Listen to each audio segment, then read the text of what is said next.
साथियों नमस्कार। मैं हूं इस समय पौड़ी में पहले सीडीएस शहीद बिपिन रावत स्मारक पार्क में, और मेरे साथ है आंदोलनकारी नमन चंदोला।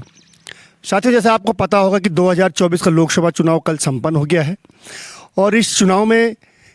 कई स्थानीय मुद्दे भी आए हैं। जैसे भू कानून को लेकर आया है, जो एक बहुत बड़ा मुद्दा था, पलायन को लेकर बहुत बड़ा मुद्दा था, और भ्रष्टाचार को लेकर के। साथ ही एक टिहरी से जो बॉबी पंवार चुनाव लड़े और वो भी एक आंदोलन से जन्मे हुए नेता हैं, और इस समय उन्होंने दो राष्ट्रीय पार्टियों के जिस प्रकार से ज़मीन पर लाकर खड़ा कर दिया है, बहुत। चंद्र जी, क्या रहा है इस समर्थन पत्र का? सबसे पहले तो आपका बहुत बहुत धन्यवाद प्रमोद जी, और हिमालय प्लस चैनल के सभी दर्शकों का मैं बहुत बहुत धन्यवाद अभिवादन करता हूं कि वो लंबे समय से हिमालय प्लस को सपोर्ट करते आ रहे हैं। देखिए, 2024 के जो लोकसभा चुनाव थे उसमें पौड़ी में जिस तरह से स्थितियां बनी हुई थी और राज्य गठन के बाद से ही जिस तरह उपेक्षित पौड़ी को लेकर जनप्रतिनिधियों का रुख रहा है, उसी को लेकर ये समर्थन पत्र दिया गया था। और आप देख सकते हैं कि एक उम्मीद के रूप में हम लोगों को लगा कि अनिल बलूनी जो हैं, क्योंकि ये सभी जानते हैं कि वो देश के प्रधानमंत्री श्री नरेंद्र दामोदर दास मोदी जी के करीबी हैं, अमित शाह जी के करीबी हैं, तो मुझे लगा और हमारे साथ के लोगों को ये लगा कि ज़रूर उनके द्वारा पौड़ी को लेकर कुछ बड़ी व्यापक योजनाएं लाई जा सकती हैं, या फिर उनके माध्यम से हम जो हमारी ऐसी ऐसी समस्याएं हैं या फिर ऐसे ऐसे प्रस्ताव हैं जो हमें केंद्र सरकार तक पहुंचाने हैं, तो वो एक अच्छा माध्यम थे अनिल बलूनी जी, और एक अच्छी शख्सियत भी हैं, काफ़ी मिलनसार हैं, उनका स्वभाव एकदम हमारी तरह है। तो इन सब बातों को लेकर ही वो समर्थन दिया गया था। नमन जी, जिस ढंग से पौड़ी की समस्याओं की बात करें तो पौड़ी की समस्याओं का निराकरण आज भी नहीं हो पाया है, इसके लिए आगे क्या रणनीति रहेगी? देखिए, पौड़ी की जो हमारी समस्याएं हैं, पहले तो मैं ये बता दूं कि हमारी जो समस्याओं को लेकर हम लोग आंदोलन कर रहे थे वो आम समस्या हैं, राज्य सरकार तक की समस्याएं हैं और ज़्यादातर प्रशासन स्तर की समस्याएं हैं। क्योंकि ये जो चुनाव था, इस समय सभी लोग चुनाव में व्यस्त थे, प्रशासन भी पूरी तरह से वहीं व्यस्त था, और जो हमने आंदोलन भी शुरू किया था वो चुनाव के थोड़ा समय पहले से ही शुरू किया था। हालांकि इसकी तैयारी बहुत लंबे समय से हो पा रही थी, लेकिन लोगों को एकजुट करना ये अपने आप में एक बहुत बड़ा टास्क पौड़ी के अंदर रहा है। लेकिन जिस तरह से विभिन्न पार्टियों के विभिन्न विचारधाराओं के लोगों ने हमें समर्थन किया है, इसी को लेकर सबका ये कहना था कि इस बार का जो चुनाव है वो थोड़ा सा अलग होने जा रहा है। लेकिन आप देखेंगे कि जो हमारे जन समस्याएं हैं उसमें अधिकतर में प्रशासन ने कार्य करने का आश्वासन तो दिया है कि हम शुरू करेंगे, और कुछ में अच्छा कार्य भी हुआ है, लेकिन बहुत सी ऐसी चीज़ें अभी बाकी हैं कि जिनको लेकर प्रशासन के रवैये से जनता भी खुश नहीं है और हम सब लोग भी सहमत नहीं है। अभी जिला अस्पताल की बात कर लीजिए, कूड़ा निस्तारण के लिए ट्रेंचिंग ग्राउंड की बात कर लीजिए, हमारे जो व्यापारी भाई लोग हैं इनके जो ट्रेड एक लाइसेंस फीस का मामला जो था उसको भी निरस्त करने की बात को रखा गया था। हालांकि तमाम पॉइंटों में चुनाव को देखते हुए प्रशासन ने अपनी तरफ से इसको भरपाई करने की कोशिश की, लेकिन अभी भी बहुत सी ऐसी समस्याएं हैं जो धरातल पर जस की तस बनी हुई है, और उनको लेकर जो आंदोलन है वो लगातार जारी रहेगा। नमन जी, आप बात कर रहे हैं पौड़ी की, अगर कैसे विश्वास किए, क्योंकि यहाँ पे दो तीन मुख्यमंत्री, चार मुख्यमंत्री पौड़ी से ही हुए हैं, पौड़ी से कैबिनेट मंत्री रहे हैं, पौड़ी से सब लोग राजनीति में, जो उत्तराखंड की राजनीति में पौड़ी का हमेशा दबदबा रहा है, और तब भी पौड़ी की स्थिति बद से बदतर होती जा रही है। देखिए, पहले क्या हुआ क्या नहीं हुआ ये सभी लोगों के सामने है, चाहे वर्तमान सरकार की बात हो चाहे विपक्ष की किसी सरकार की बात हो, हमेशा से ही पौड़ी छला गया है पौड़ी को। लेकिन मुझे ये ऐसा लगा कि इस बार, क्योंकि पूरा शहर, ऐसा पहली बार देखने को मिला कि पूरा शहर एकजुट है, और जब पूरा शहर एकजुट है तो हमारे जो केंद्र सरकार तक के प्रस्ताव हैं उनको वहाँ पे पैरवी रखने के लिए, जैसे कि आप सभी जानते हैं, चीचा कांडई और पौड़ी गांव के लोगों ने लगभग 1300-1400 नाली ज़मीन हमको दी है, कहा है कि यहाँ पर विकास के प्रोजेक्ट आने चाहिए। तो उन्हीं को लेकर अगर हम केंद्र सरकार तक पहुँचे तो कहीं ना कहीं सरकार के ही किसी आदमी का हमारे साथ होना बहुत ज़्यादा ज़रूरी होता है हमेशा, क्योंकि एक राजनीतिक मंच तो है नहीं, और अगर हम हमेशा विरोधी करते रहेंगे तो फिर हमारे साथ खड़ा कौन होगा। तो इसी को लेकर हमने ये सोचा कि यहाँ पर जो बड़े प्रोजेक्ट को लेकर आया जाए, और इन सब बातों को लेकर ही अनिल बलूनी जी को हमने अपना समर्थन दिया था। और मुझे जिस तरह से अनिल बलूनी जी ने आश्वस्त किया है कि शहर के विकास को लेकर वो हमारे साथ खड़े रहेंगे और ज़रूर इन परियोजनाओं को लेकर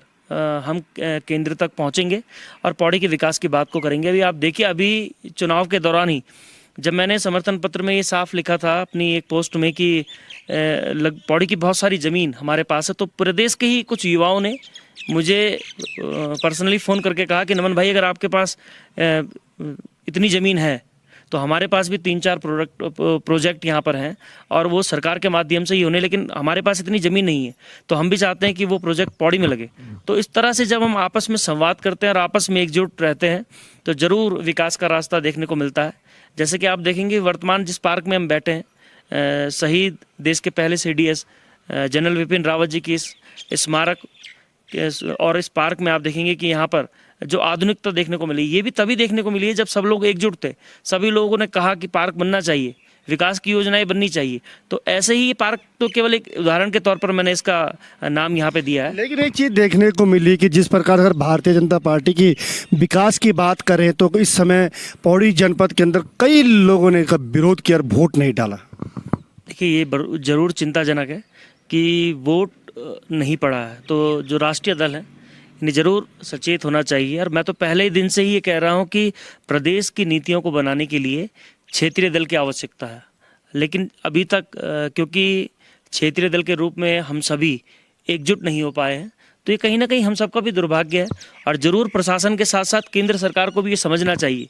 कि अगर आपकी नीतियां जनता के लिए नहीं काम आ रही हैं तो नीतियों को भी बदलना चाहिए। अभी जैसे 3-4 ऐसे गाँव के बूथ सामने आए जहाँ पर वोटिंग नहीं हुई है, लगभग 1500 इस तरह के लोग उन गाँवों में रह रहे हैं, लेकिन उन गाँवों से वोटिंग नहीं हुई है। तो ये अपने आप में चिंताजनक है और उन लोगों की समस्याओं का भी समाधान होना बहुत जरूरी है। केवल बॉबी पवार के साथ टिहरी में भी रहे हैं, टिहरी में क्या स्थिति? देखिए, बॉबी के साथ टिहरी में इस प्रदेश के युवा तो थे ही, लेकिन टिहरी का जो लोकसभा क्षेत्र है वहाँ के हर युवा के मन में इस बार बॉबी पवार को सांसद बनाने का एक लक्ष्य था, एक संकल्प था। और जिस तरह से हम जब क्षेत्र में गए और क्षेत्र के लोगों का प्यार और आशीर्वाद हमको मिला, तो हम सभी लोग ये आश्वस्त हैं कि बॉबी पवार जरूर उस सीट पे विजयी होंगे। पूर्व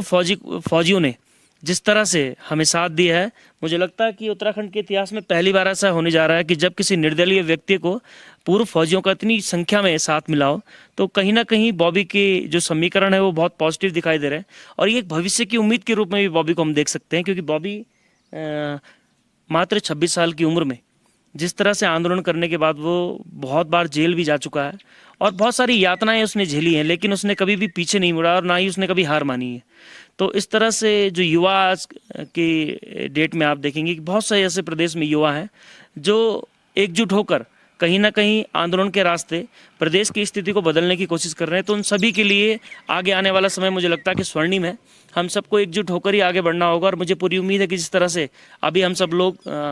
साथ में हैं, भविष्य के लिए काफ़ी शुभ संकेत उत्तराखंड को मिलेंगे। पौड़ी के विकास के लिए फिर आंदोलन शुरू होगा? जी बिल्कुल शुरू होगा। मैंने पहले ही कहा था कि समर्थन पत्र देने का मतलब ये बिल्कुल भी नहीं है कि अब आंदोलन नहीं होंगे। मुझे 12 साल हो चुके हैं जन संघर्षों में। प्रदेश का ऐसा कोई मामला नहीं जहां मैं प्रदेश वासियों के साथ खड़ा नहीं रहा, या फिर इस पौड़ी में ऐसा कोई मामला ऐसा नहीं था जहां मैं अपने इस पौड़ी के युवाओं के साथ या फिर पौड़ी के किसी भी समाज के साथ खड़ा ना रहा हूं। तो आंदोलन बिल्कुल होगा अगर हमारी बातों को नहीं सुना जाएगा। और मैं तो ये भी कहता हूं कि यार अनिल बलूनी जी हमारी बातों को नहीं मानते हैं या फिर हमारी बातों को नहीं समझते हैं, अब वो सोचते हैं कि चुनाव में जीत गया और इसके बाद तो अब कुछ करना नहीं है, तो फिर ये उनके लिए भी कहीं ना कहीं नुकसानदेह रहेगा और हम हर संभव तरह से विरोध करेंगे। और अभी क्या आपको कैसे पता कि अनिल बलूनी जी जीत रहे? नहीं, मैं ये नहीं कह रहा हूँ, मैं ये नहीं कह रहा हूँ कि अनिल बलूनी जी जीत रहे हैं। मैं ये कह रहा हूँ कि देखिए यहाँ पे एक दुविधा जरूर बनी हुई है।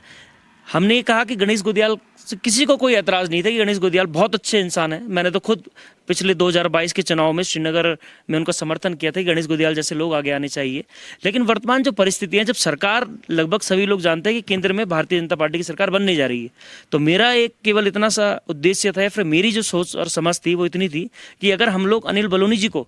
सपोर्ट करेंगे तो कहीं ना कहीं अनिल बलूनी जी के दिमाग में भी ये बात रहेगी कि हाँ यार, पौड़ी के लोगों ने मेरा साथ दिया, पौड़ी के स्थानीय लोगों ने जहां हमेशा से ही नाराज़गी बनी रहती थी भाजपा को लेकर, तो उन लोगों ने मेरा साथ दिया और अब मुझे पौड़ी को लेकर जो मेरी सोच है उसको और भी ज़्यादा मजबूती के साथ काम करने की ज़रूरत है। इन्हीं सब बातों को लेकर मैंने जो है अनिल बलूनी जी को समर्थन देने का फैसला किया था। तो ये थे हमारे साथ आंदोलनकारी नमन चंदोला और पौड़ी बचाओ संघर्ष समिति के संयोजक। तो किस प्रकार से पौड़ी के लिए जो सोच है, पौड़ी के लिए आंदोलन फिर शुरू होगा, ये उनका कहना है। अगर पौड़ी के विकास योजनाओं के लिए, पौड़ी के विकास के लिए अगर कोई पार्टी आगे नहीं आएगी तो कोई भी पार्टी हो उसके खिलाफ आंदोलन होगा। धन्यवाद, नमस्कार।